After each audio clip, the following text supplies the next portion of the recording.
Promutuelle Assurance est fière de collaborer à cette émission, mettant en lumière le savoir-faire des producteurs québécois. Faire valoir nos talents régionaux, c'est aussi dans notre nature. Bonne émission. Merci aux agriculteurs et aux artisans de cultiver la qualité et les saveurs particulières de notre terroir avec tant de talent et d'ingéniosité. Le regroupement des centres locaux de développement de la capitale nationale. Bonjour à tous et à toutes et bienvenue à une autre émission de La Voix agricole. Cette semaine, nous prenons la route de l'île d'Orléans pour aller vous présenter la production pomicole. Pour ce faire, nous allons nous rendre chez Claude Bilodeau, à la cidrerie Verger Bilodeau, et également nous allons nous rendre à la ferme François Blouin pour aller rencontrer Francis Blouin. Je vous souhaite une bonne émission. Une bonne émission, comme dans la bonne pomme croquante. Ah!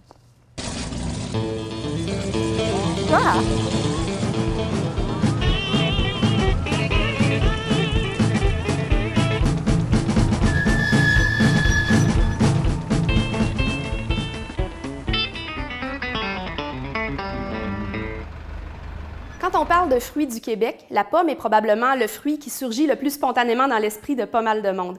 C'est vrai que ça fait un peu partie de notre ADN génétique. On va retrouver des pommiers ici à partir des tout débuts de la Nouvelle-France. En fait, le premier colon de la Nouvelle-France, Louis Hébert, va en amener avec lui des semences de pommiers de Normandie. Donc, on est dans les années 1630 à peu près, c'est très, très ancien. À l'époque de la Nouvelle-France, à peu près une ferme sur 7 va avoir son propre verger, ce qui fait que c'est un fruit qu'on va retrouver un peu partout. Avec le passage au régime anglais, le goût pour la pomme ne va pas se démentir, au contraire. C'est un fruit qu'on va retrouver, par exemple, dans les grands marchés aux pommes à l'automne, notamment à Québec, Trois-Rivières et Montréal. Alors, à ce moment-là, les urbains vont s'approvisionner en fruits frais et vont croquer à belles dents dans la pomme. Il y en a à ce moment-là plusieurs variétés qui coexistent sur ces marchés-là. À partir du 19e siècle, c'est d'ailleurs le fruit qu'on va retrouver le plus souvent dans les livres de recettes de nos grands-mères. On va le cuisiner de toutes sortes de façons. C'est vraiment un fruit emblématique du Québec. Plus récemment, on a vu aussi une mise en valeur patrimoniale autour de la pomme à travers un économusée de la pomme à l'île aux Coudres. On a également des routes des pommes et évidemment, aller aux pommes, c'est une pratique culturelle maintenant tout à fait courante dans nos automnes québécois.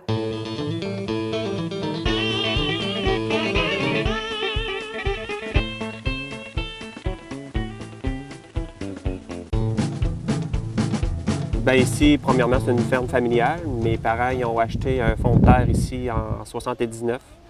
Ils ont planté des pommiers. Ensuite de ça, ils ont commencé l'autocueillette en 87.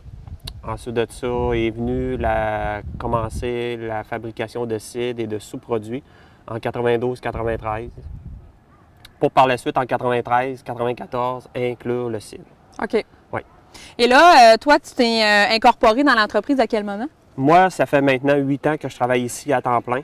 Ça fait maintenant 2 ans que je suis propriétaire ici de la cidrerie.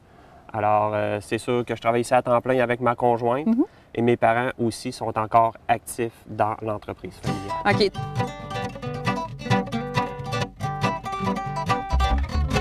Bien, je vous dirais, mon plus beau défi, ça serait de continuer de faire ce que mes parents y ont fait. Et de pousser l'entreprise encore plus loin. Qu'est-ce qui est le plus difficile? Je vous dirais que ce qui serait le plus difficile, c'est de rentrer des nouveaux produits.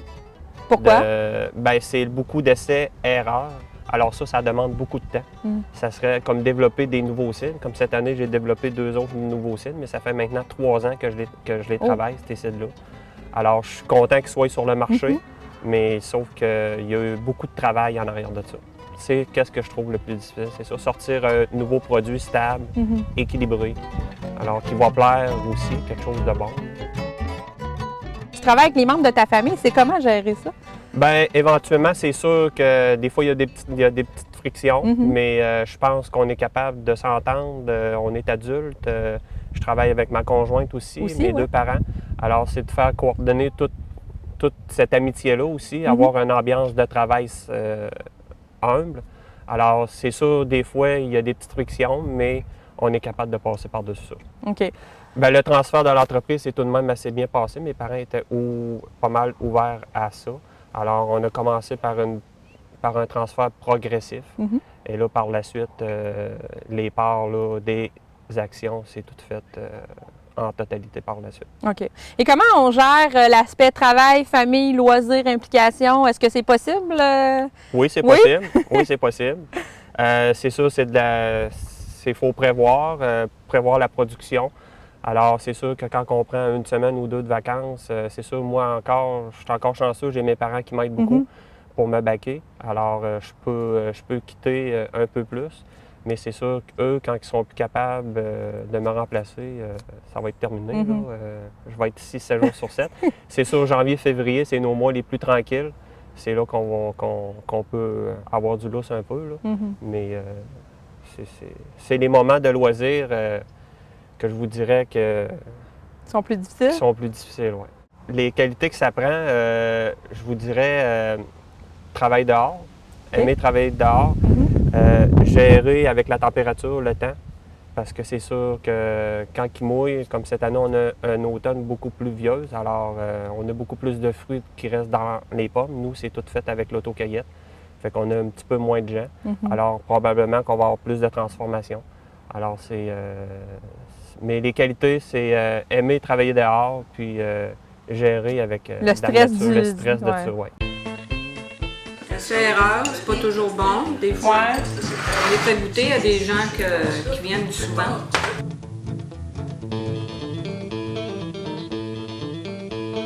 Bien, nous, dans les cidres, on fait éventuellement du cidre de glace. Le populaire cidre de glace fait avec des pommes gelées cueillies dans les arbres. On a aussi un cidre léger, un cidre fort pétillant. On a des apéritifs, des cidres aromatisés au cassis et à la fraise et des mistelles, pommes et sirop d'érable. Nous, on a commencé à produire, à faire notre transformation avec la tarte aux pommes et le beurre de pomme qui était très demandé à l'époque. Ensuite de ça, on s'est fait demander le cidre. Et c'est comme ça qu'on a commencé à produire et à produire et à produire. Et là, vous sentez l'effervescence par rapport au cidre? C'est de plus en plus populaire? C'est de plus en plus populaire. On a de plus en plus de visiteurs qui viennent nous voir, du monde de la région. L'autocueillette, c'est en augmentant tout le temps. Alors, ça va très bien de ce côté-là. Claude, la tarte aux pommes, produit transformé Produit ici? maison ici, un de nos premiers produits aussi qu'on a fait. 1 kilo de pommes à l'intérieur. 1 kilo de pommes à l'intérieur de chaque tarte? De chaque tarte, fait ici maison. Alors, je vous laisse. On n'est pas regardant sur le nombre de pommes? Non, faut pas. Faut que ça goûte la pomme, faut qu'il y ait des morceaux de pommes à l'intérieur. Alors, c'est quoi la pomme qu'on prend pour faire ça? Encore une fois, pour la Red Cartland. OK. Ouais. Fait que c'est un must. Oui.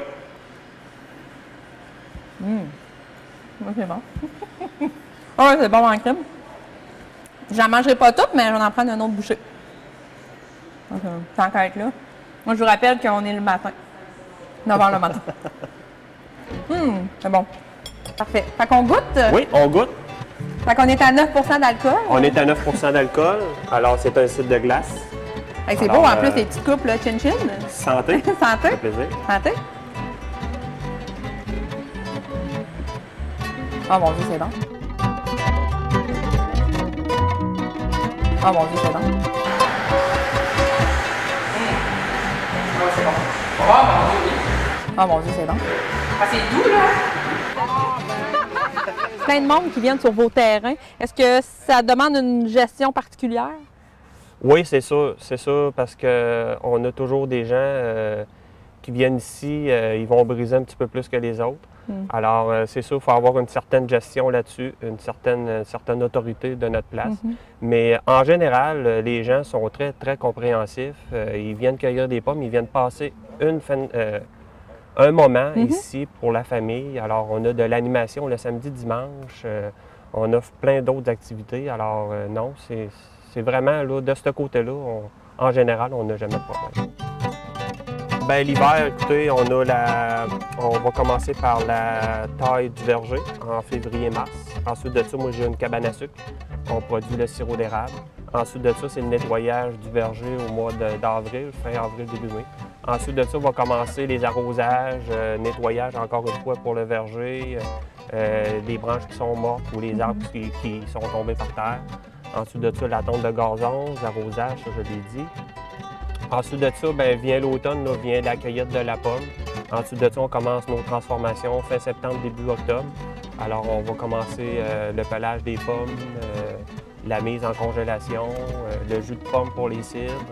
Ensuite de ça, on va commencer les fermentations fin octobre. Mois de novembre, on vérifie les fermentations, tout ça. Mois de décembre, on presse le jus de pomme pour le cidre de glace. Et cueillette aussi dans les arbres pour les pommes gelées. Alors ensuite de ça, c'est les fermentations et la filtration par la suite.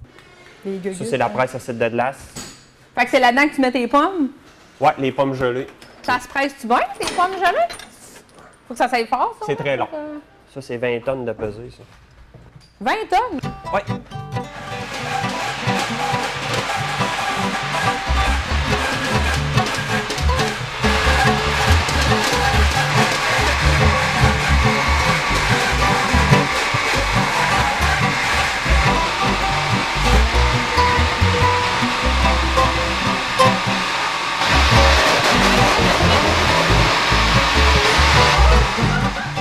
En matière de maladie, est-ce que les pommes sont sujettes? Est-ce que c'est fragile, des pommes comme ça? C'est sûr qu'il faut que ça soit suivi. Écoutez, il y a toujours des insectes nuisibles pour la pomme.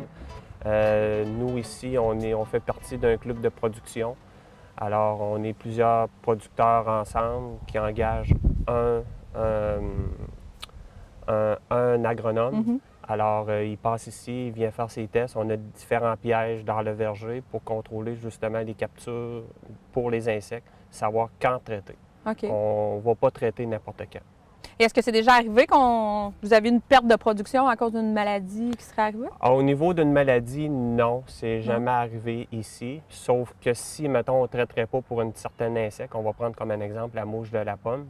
La mouche de la pomme, elle pique la pomme, puis elle va faire un trou jusqu'au cœur. Ah. Oui, on peut avoir des dégâts de ça, mais quand on traite à temps, les dégâts sont vraiment minimes. Comment ça fonctionne, la mise en marché de vos produits? Est-ce que c'est compliqué? Oui, bien c'est sûr. Nous, on est au marché du Vieux-Port de Québec. Notre plus gros point de vente est ici, à la cidrerie. Ensuite de ça, on a beaucoup d'épiceries fines qui vont distribuer beurre de pomme, les gelées, les confits, les vinaigrettes. Ou sinon, c'est un réseau de bouche à oreille aussi qui fonctionne très bien. On est aussi dans quelques épiceries à grande surface. Comment tu vois l'avenir de la production pommicole? Est-ce que ça va vite comme évolution? Est-ce que ça va bien comme production? Où on en est là-dedans? Oui, ça va bien comme production. Je vous dirais que moi, je trouve que c'est une belle culture. On arrive à l'automne, on est fiers de ce qu'on a fait durant toute l'année. Je suis fier de ma taille que j'ai faite au mois de février. Je suis fier de mes fruits cette année. L'année prochaine, ça va être la même chose. Mais je pense que c'est une culture qui va juste en augmentant la pomme. OK. Bien, merci beaucoup. Bien, merci beaucoup à vous. Au revoir.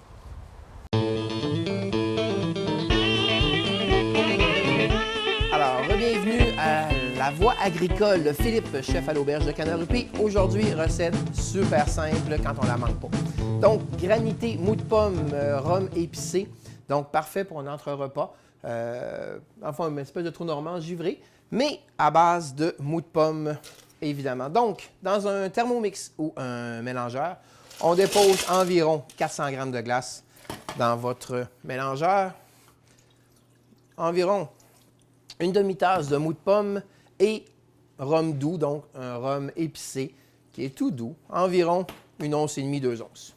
Là, je vous préviens, assez bruyant, l'instant de quelques secondes, je vous reviens.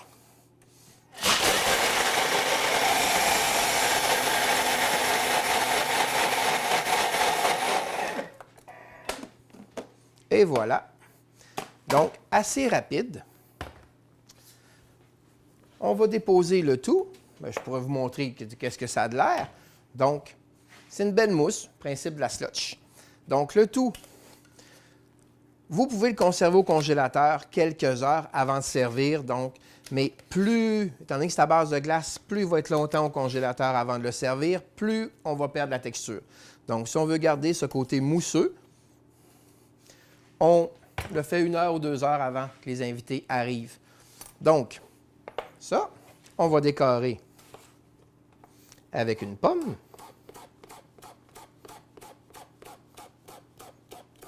Vous pouvez aller moins vite pour conserver vos doigts. Donc, un éventail qu'on dépose dessus. Ça, si vous voulez le faire pour le temps des fêtes, vous pourriez les monter au moment de servir l'entrée. Vous pourriez les monter telles quelles au congélateur. Puis si on aime beaucoup le rhum, bien, juste avant de servir à vos invités, on en rajoute un petit peu. Et voilà. Donc, granité, mou de pomme, rhum épicé, parfait pour le temps des fêtes ou autre occasion spéciale. Merci, à la prochaine.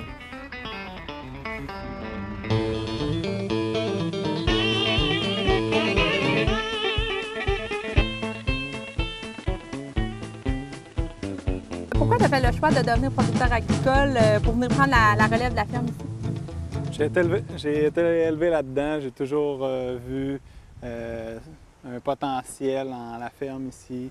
Puis c'est un mode de vie que j'aime, dans le fond. Tu t'es jamais posé de questions?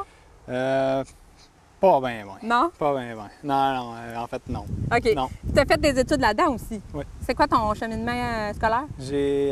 Quand j'ai fini le secondaire, j'ai été étudier à la Pocatière en gestion et exploitation d'entreprises agricoles.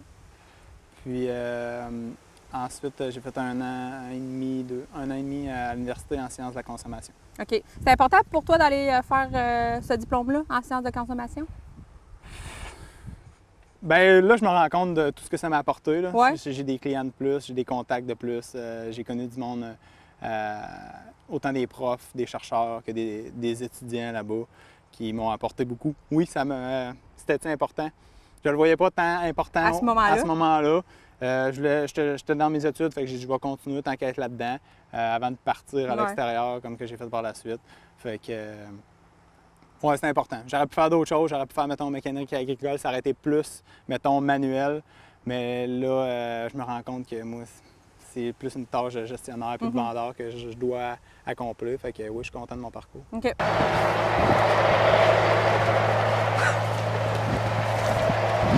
J'avais un chat à me le mettre à la. Oh, mais j'ai un trou dans le fond de mon sac! Il est pas pour tout tomber à terre! Salut, ça va bien? Ben oui! Il ramasse les mains. Francis, dis-nous, c'est quoi ta plus belle réussite jusqu'à maintenant depuis que tu es à temps plein sur la ferme? Ma plus belle réussite, c'est vraiment l'entretien et l'amélioration des bâtiments, mettre ça plus pratique, plus facile, plus rapide. Okay. La perte de temps, ça m'écoeure. Évidemment. Quelqu'un qui marche pas assez vite, ça me stresse. Puis tu as amené aussi les fraises d'automne dans l'entreprise. Ouais. Pourquoi avoir fait ce choix-là? Avoir plus d'ouvrages pour les travailleurs jusqu'à la fin de la saison, puis plus de ventes, dans le fond. Grossir le chiffre d'affaires. Ouais.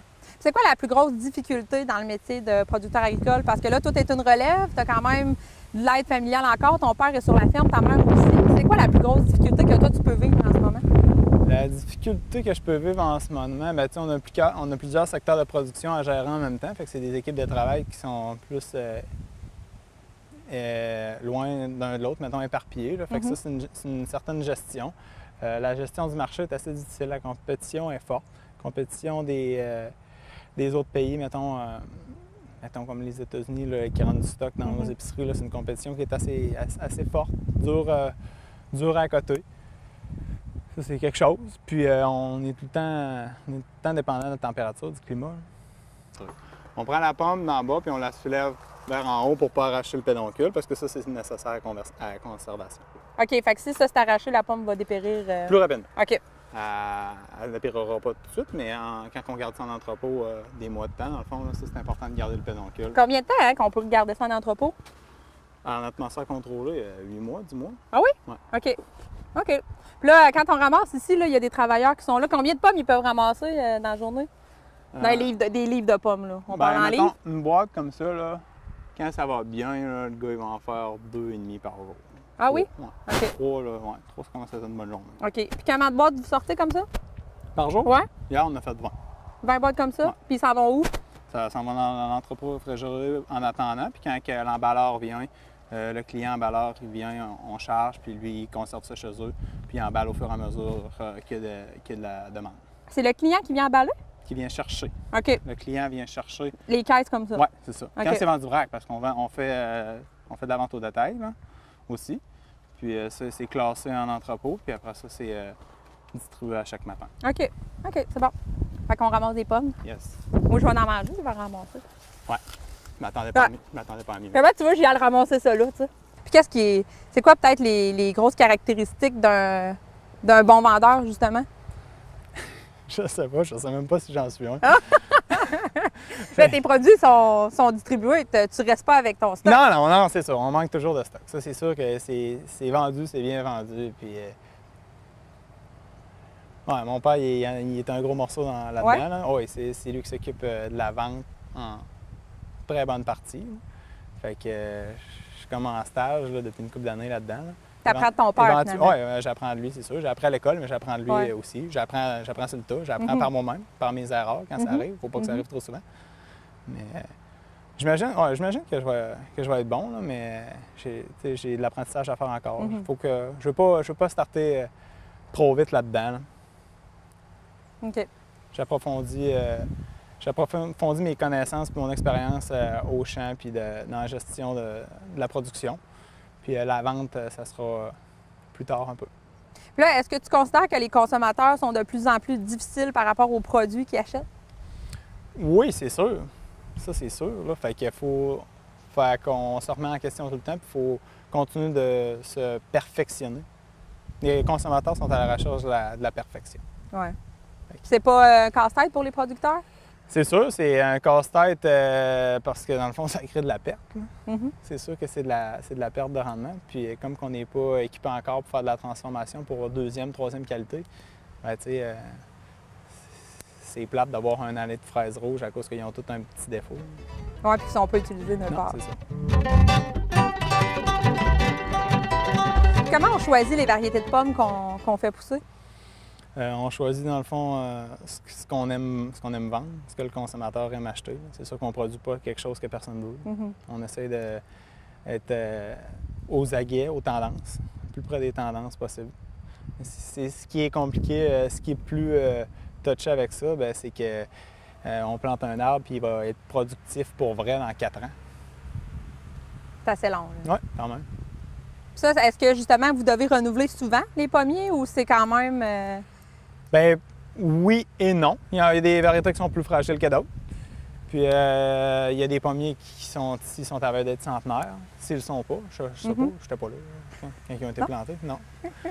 Fait que c'est vraiment différent d'un à l'autre. Il y en a qui sont petits, jeunes, ils produisent quelques années, ils tombent malades ou bien ils gèlent des variétés qui sont moins rustiques, qui trouvent l'hiver québécois pas drôle. Bien, c'est terminé, on l'enlève puis on en met un autre. L'aspartame, c'est quoi la différence avec les variétés là, que vous cultivez? Bien, la différence entre la variété, dans le fond, c'est qu'on essaie d'avoir le plus de diversité possible. S'il arrive quelque chose avec une variété en saison, dans le fond, qui fait qu'elle est moins productive, au moins, on ne mise pas tout sur la même. Puis c'est les consommateurs aussi qui veulent avoir une certaine diversité. Là. Si nous autres, on cultivait juste de l'aspartame, bien, ça serait bien moins attrayant. Ouais. Tu aurais moins de clientèle. Oui, autant pour l'emballeur qu'autant pour le consommateur en mise en marché direct, comme au marché du Vieux-Port. OK. Puis cette variété-là, qu'est-ce qu'elle a de particulière? C'est quoi qui la définit, par exemple? Très foncé, bonne fermeté, bonne conservation, bonne au goût. Moi, je trouve pas beaucoup de défauts à cette variété-là. OK. Moi, je l'aime bien. Es-tu résistante? Oui. Oui? Ouais. Fait qu'elle est facile à cultiver, là. Quand même. Moi, les arbres sont quand même assez rustiques. Ils n'ont pas de problème à l'hiver, normalement, à part lui, en arrière de nous. Qui a plus de misère. Il y a eu froid, apparemment, qu'il a fait froid cet hiver ici. Qu'est-ce qui peut causer qu'un arbre va se détériorer comme ça? Mettons, à part la maladie, là. Le gel, là, mais tu sais, 1 million de facteurs. OK. C'est vrai. Des fois, ça peut être dur de mettre le doigt sur le bobo. Lui, on va essayer de le réchapper. Ça se peut bien que ça fonctionne, ça se peut bien que ça fonctionne pas. Okay. Toute la rangée à côté est super belle. Ouais. Fait que, tu sais, qu'est-ce qui est tombé là? On ne sait pas. C'est plus vieux, c'est le tracteur du père à mon père. Ah ouais? Ouais, il avait acheté.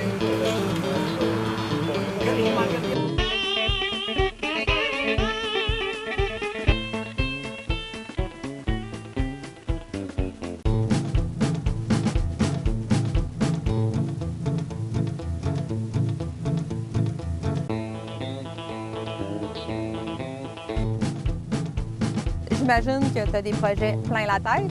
Qu'est-ce qui s'en vient à moyen long terme? Comment tu veux développer l'entreprise ici?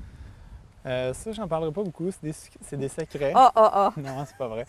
Je le sais pas, j'ai toujours 1001 projets. Là. Je me fais une liste dans mon téléphone qui s'appelle « La morale de cette histoire ».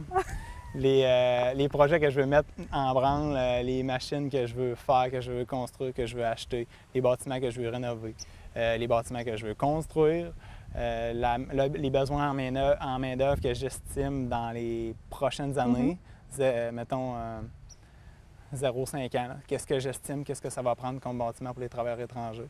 Qu'est-ce que je vais faire pour attirer de la main-d'œuvre québécoise ici, pour leur trouver de l'ouvrage, du travail à l'année, pour que je sois un employeur intéressant pour cette main-d'œuvre-là.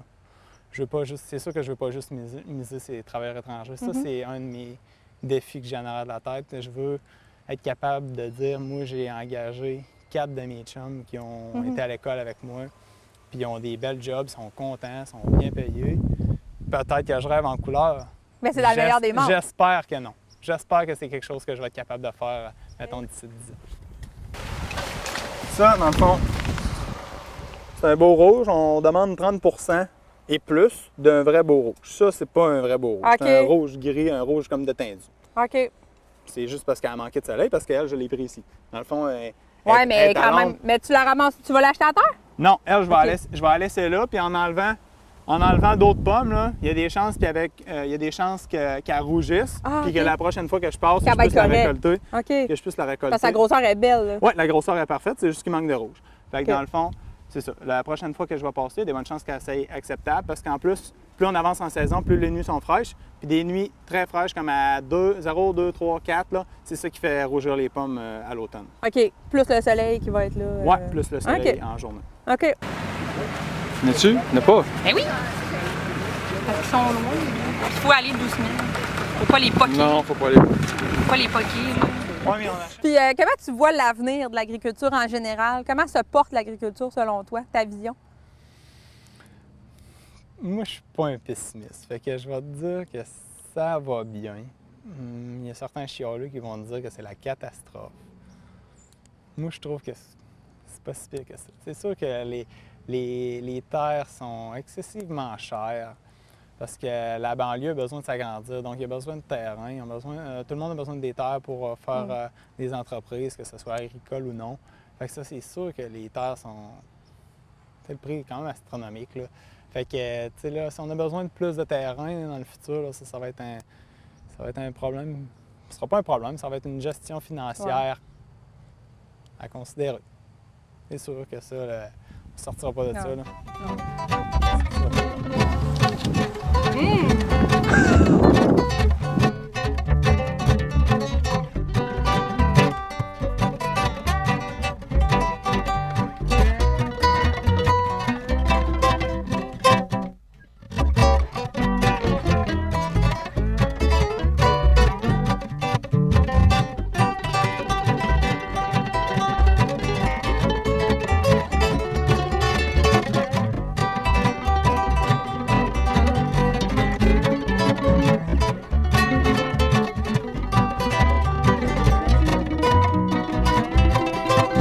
Que vous les aimez rouges, croquantes, sucrées ou transformées, les pommes du Québec sont évidemment le meilleur choix. On remercie nos invités de la semaine et je vous remercie également d'avoir été avec nous pour cette émission. Tant qu'à moi, je retourne à la cueillette des pommes pour me faire une provision. Bonne semaine!